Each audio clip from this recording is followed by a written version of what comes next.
Wisdom of Solomon, chapter 11. Wisdom prospered their works by the hand of a holy prophet.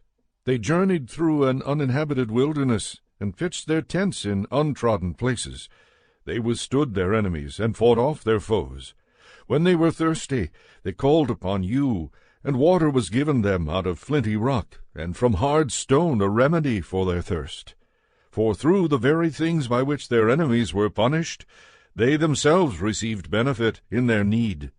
Instead of the fountain of an ever-flowing river, stirred up and defiled with blood, in rebuke for the decree to kill the infants, you gave them abundant water unexpectedly, showing by their thirst at that time how you punished their enemies. For when they were tried, though they were being disciplined in mercy, they learned how the ungodly were tormented when judged in wrath. For you tested them as a parent does in warning, but you examined the ungodly as a stern king does in condemnation. Whether absent or present, they were equally distressed, for a twofold grief possessed them, and a groaning at the memory of what had occurred.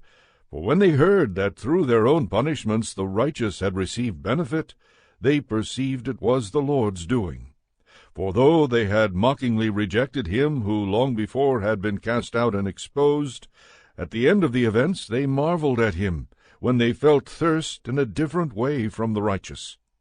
In return for their foolish and wicked thoughts, which led them astray to worship irrational serpents and worthless animals, you sent upon them a multitude of irrational creatures to punish them, so that they might learn that one is punished by the very things by which one sins.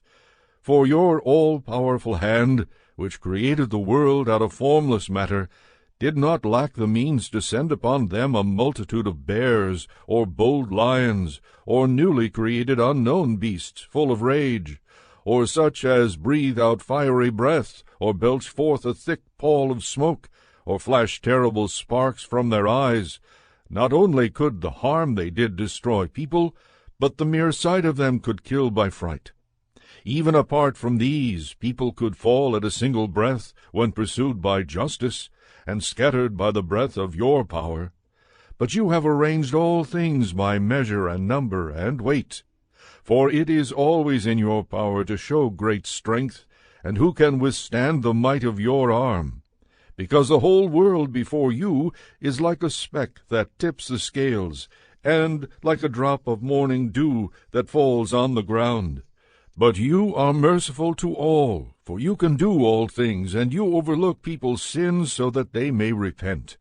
For you love all things that exist, and detest none of the things that you have made, for you would not have made anything if you had hated it.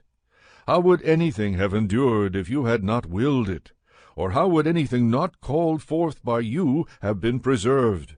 You spare all things, for they are yours, O Lord, you who love the living.